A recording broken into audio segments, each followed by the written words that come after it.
Hello, boys and girls. Last time we read about the Punic Wars. Those were wars that took place over 100 years, at least three main conflicts. And we learned and Carthage was an empire in northern Africa, extending over towards Spain and coming up into what we consider Europe today.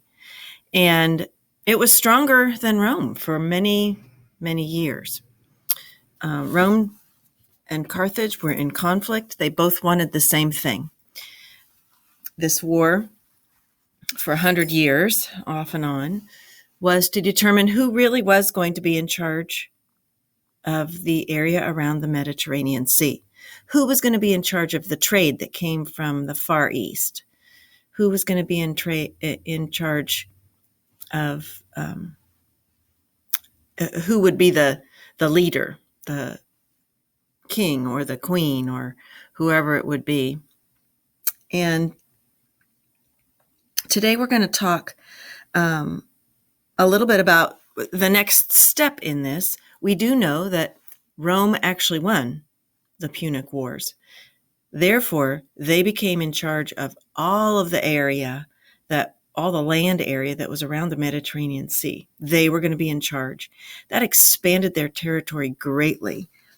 The story ended last time with the phrase, "This was the beginning of one of the most powerful empires in all of history." That's a huge clue. And when we get a huge clue like that of what's coming next, it's called foreshadowing. So an empire is a kingdom covering a wide area consisting of one main ruler, and Rome expanded its territory throughout the Punic Wars and continued to conquer other areas as well. And in today's Read Aloud, Rome is still a republic, but it's on its way to becoming an empire. So there's a difference between a republic and an empire, and we'll have to listen about that. But we're going to take a little bit of a break, and we're going to talk about the daily Roman life in the city. If you lived in the city of Rome itself, what might your life have been like? What would you have seen? Where would you live?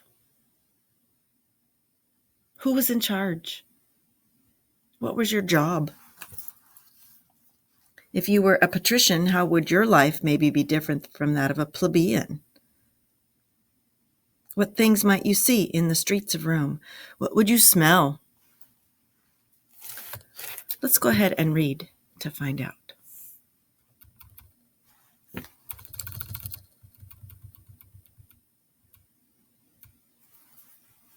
With Carthage conquered and the Punic Wars finished, there was nothing to stop the spread of Roman power. Rome became the heart of the Mediterranean world. The Romans realized that they no longer needed to worry about growing and producing their own food. Instead, they could import wheat, olives, and other basic foods from other countries. Then Roman farmers could focus on raising only the crops they wanted. Ancient Rome became a major center of trade. Goods from all over the known world flowed through its Roman ports, and in the process, Rome became rich beyond compare. The city grew at a rapid rate. It must have been astonishing to be there, to witness all the workers who were improved the building, the Colosseum, the Forum, the temples, and all the other buildings you see in this picture. Someone built this model out of clay, and some of the buildings are probably about as big as a pencil eraser. But this model is based on what we estimate Rome would have looked like 2,000 years ago, based on an old Roman map and other drawings and writings, as well as the hard work of archaeologists in discovering those items. Remember, what do we call objects that were created in the past by a person? That archaeologists might find? We call those artifacts. To the right of the center of the image, you can see the Colosseum. Here it is. And most of the Colosseum is still standing today. The long oval structure In the left is called the Circus Maximus, right here. This model gives you a good idea of some of the places a Roman child might have seen as he or she explored the city. So, what would it have been like to be born and raised in the city of Rome? Well, let's imagine that you are a child born to a plebeian family. And we all are, actually.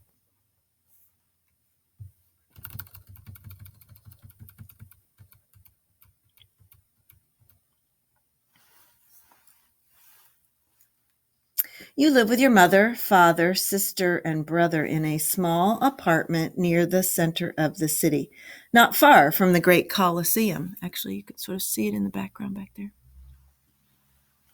Your apartment building is crowded and noisy. There's always someone yelling or crying or laughing.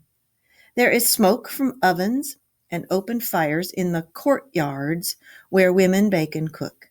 They are not allowed to cook in their apartment for fear of burning down the whole building. On warm summer mornings, I like this cutaway. You see grandma, parents, and kids, so lots of families living together. Kids are playing with toys inside, but down there you can play tag in the courtyard. This was sort of like your backyard. You didn't really have a backyard. You went down to the courtyard. And that it's playing in the kitchen where people are making the food.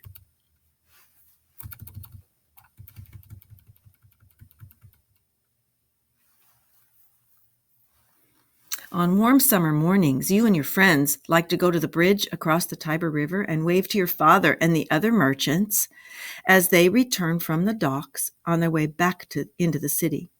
Your father dreams of becoming a wealthy merchant one day, but right now he only owns one little boat. Each morning he and his partners row out to the docks where the big ships unload their exotic goods.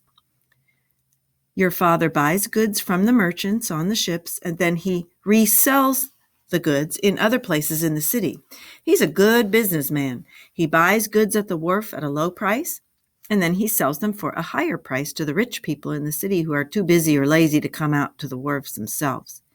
He doesn't care what kinds of merchandise he gets: pottery, fabric, dried fruits, or whatever else he can find, as long as he gets a good price.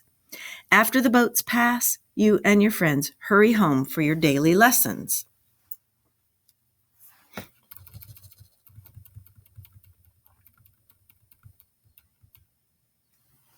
Like most other plebeian children, you are educated at home by your family instead of going to school.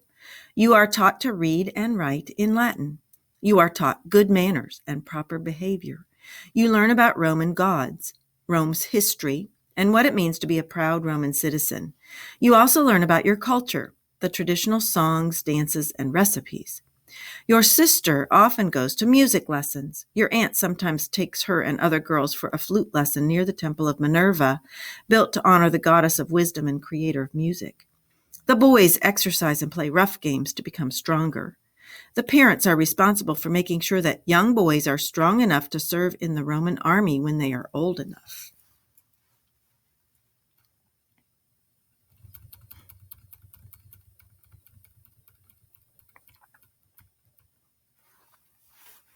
You like learning about Roman history and poetry, especially the work of a poet named Virgil. You heard a poem by Virgil one time, and this line stuck in your head: "Fortune favors the brave." This line is very important for Romans. It means that you need to be brave, willing to take risks and try new things if you want to have good luck. Fortune favors the brave. So take risks in order to be lucky. You know from the stories your mother and father have told you that Rome became successful because of many brave Roman citizens who came before you. Some days when you walk through the city, you can hear the cheers of the crowd in the Colosseum echoing through the city whenever fights are occurring. The Colosseum is a huge amphitheater that seats 50,000 people. Your parents will not let you go see the fights in the Colosseum.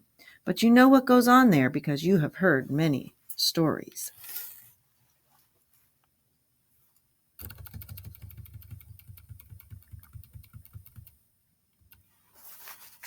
Not too long ago, however, I love that transition words. So you're not allowed to go to the Colosseum because, do you guys remember what goes on there? Gladiators fighting animals. It's bloody. Yeah, nasty. So you're not permitted to go to the Colosseum. But, however, not too long ago, your father took you to see your first chariot race at the Circus Maximus. The Circus Maximus is a great big racetrack in the middle of the city. You sometimes see chariots in the city, but mostly they are used by soldiers in battle. When you see them sauntering down the city street, you don't think anything of it. They're just men standing on two-wheeled wagons, being pulled by horses at a slow and relaxing pace. But these chariots seem completely different when you see them racing around the track at the Circus Maximus. Chariots pulled by horses can move incredibly fast. They can also be incredibly dangerous.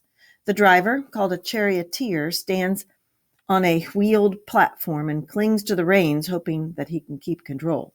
Most of the Roman charioteers are men, but there are a few women too. As they quickly round the curves of the racetrack, the chariots often look as though they will crash at any moment. And sometimes that is exactly what they do.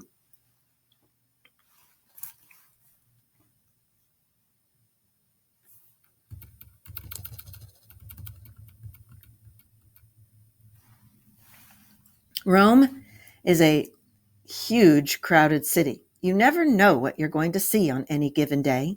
Just the other day, you saw a man leading lions down the street. You have no idea where he got them or what he's planning to do with them, but seeing lions in the street is not that unusual in Rome. People from all over the world live here, and many of them follow this saying: "When in Rome, do as the Romans do." Of course, many of the people living here are slaves who have been captured as the Roman legions conquered new lands. But many others are merchants, travelers, or just people who have moved here to try to make a better life. The city is full of opportunities for acquiring wealth, new knowledge, and new experiences. Even though you were born and raised in the vibrant city of Rome, you are still amazed every day by all the things you can see and do.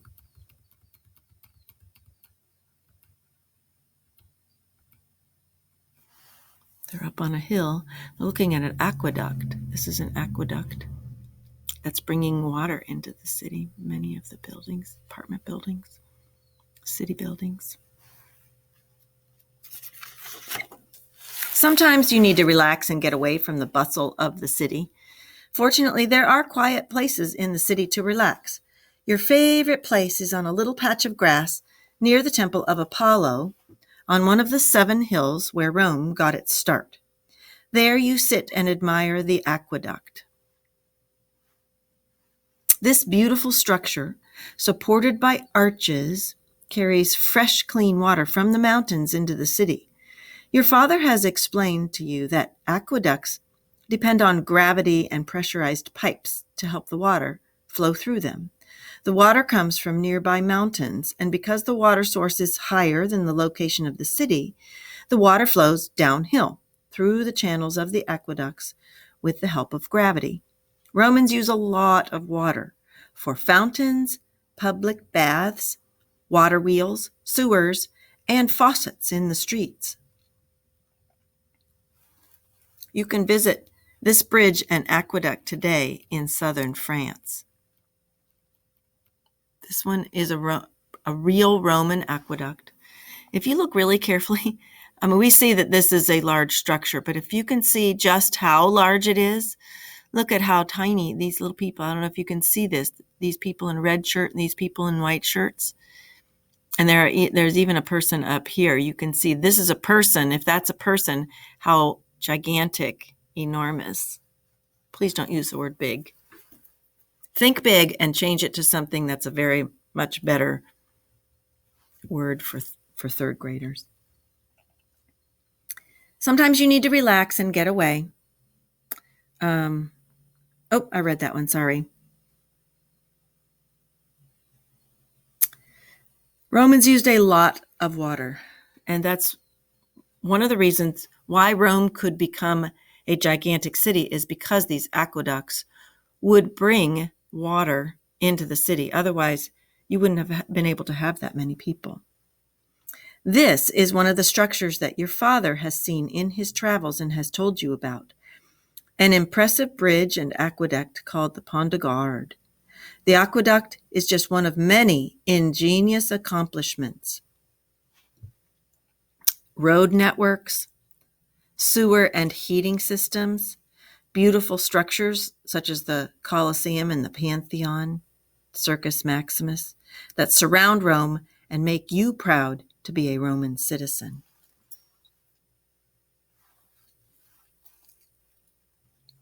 Well, you've heard the first part about life in the city of ancient Rome. And in the next lesson, you're going to hear about a second part. You heard in the Read Aloud today that Romans no longer had to worry about growing and producing all of their own food. Why did they not have to worry about that?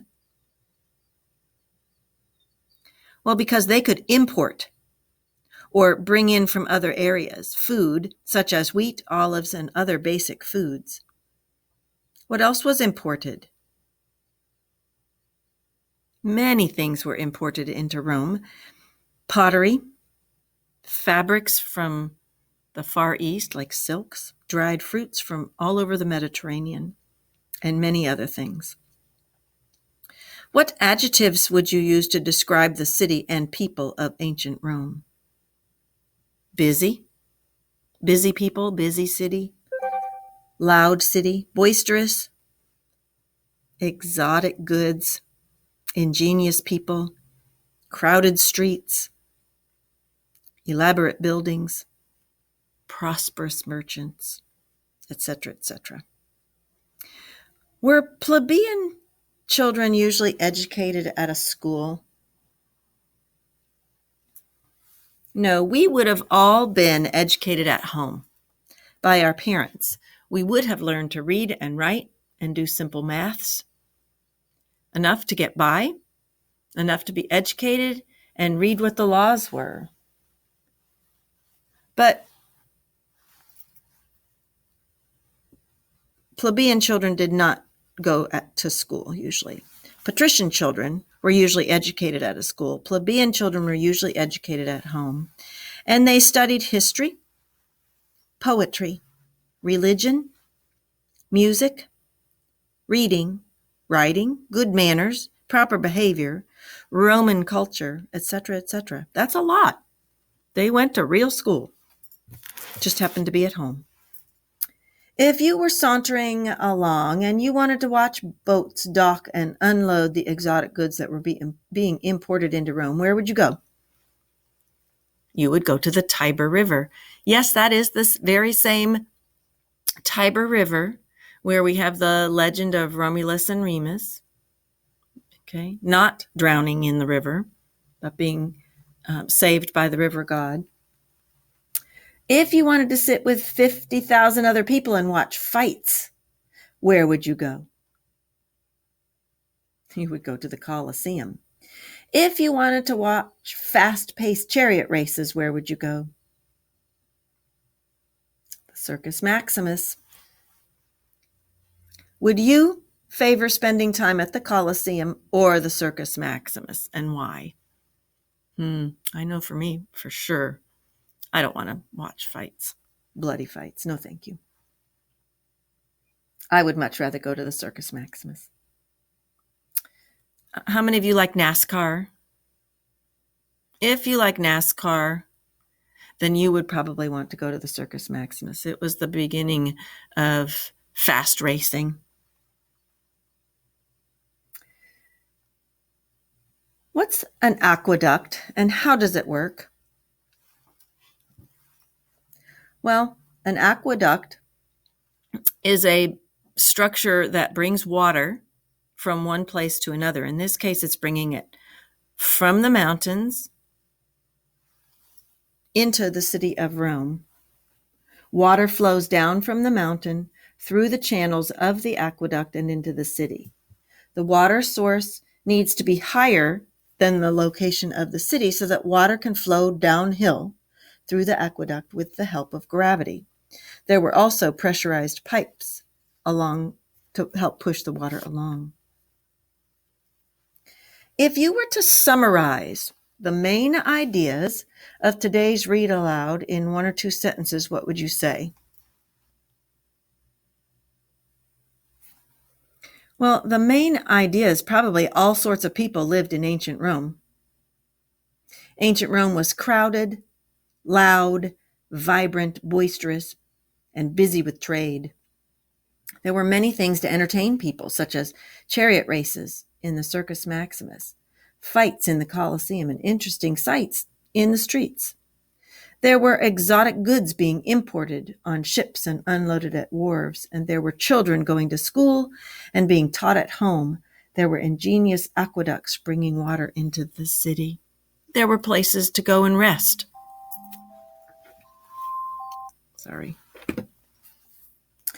In this Read Aloud, what ingenious inventions and contributions did you learn about that the ancient Romans gave to the whole world?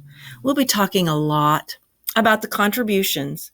Contribution is something that you give to somebody. They didn't necessarily mean to give it to us, but because it was such a great idea, people have continued to use it for 2,000 years. So what is something that the ancient Romans contributed? One of the main things is concrete roads.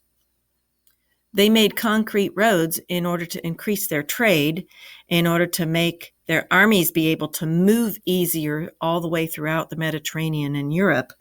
But it also helped everybody else move easily throughout the Mediterranean and Europe. So when they built these roads, everybody got to use them.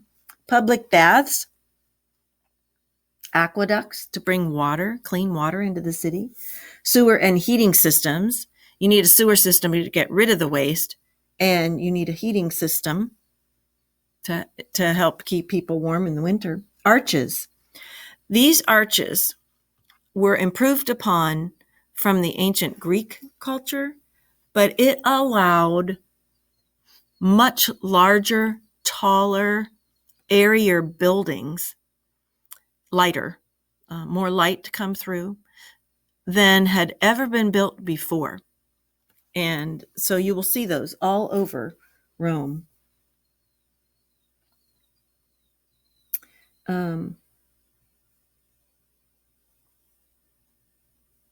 You can see the Circus Maximus, the Colosseum, mosaics, all the artwork that ancient Romans did, sculptures, mosaics, and we can even find some things drawn on plaster walls as well. The poetry of Virgil, etc., etc. Many contributions influenced other people going forward from Rome. We kept their good ideas. We improved upon their good ideas. But they were pretty much the Roman ideas were really full flower of their culture and their great contributions to us as we continue to live throughout those 2,000 years between us. So fortune favors the brave. Do you remember what that means? We talked just a bit about it. If you are brave and you try new things, good things may come to you. Do you agree that you should be willing to take risks and try new things? Especially when you're a kid. You probably don't know what you really love to do and what you don't love to do yet because you haven't tried things out. Take the risk to try new things. I know that's hard for some of you, but it really is okay. It might turn out that you just love it.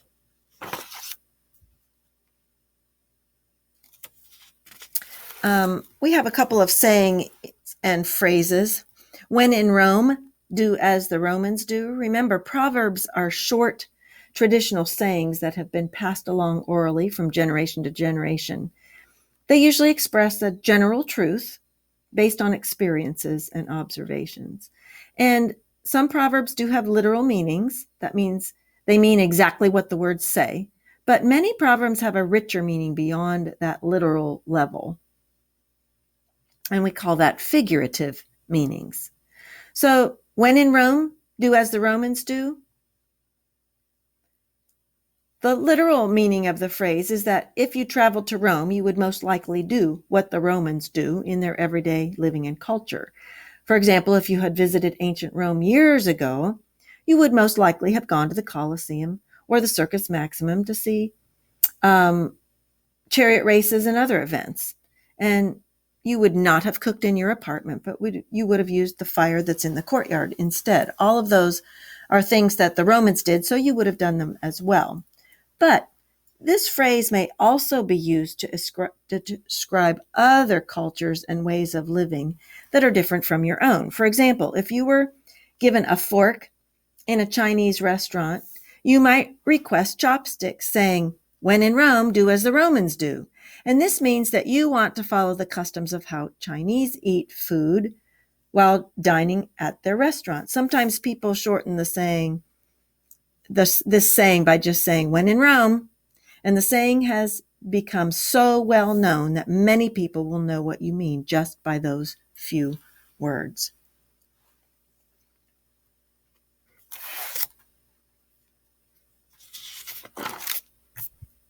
All right, we're going to stop there for today. Thank you so much. See you next time.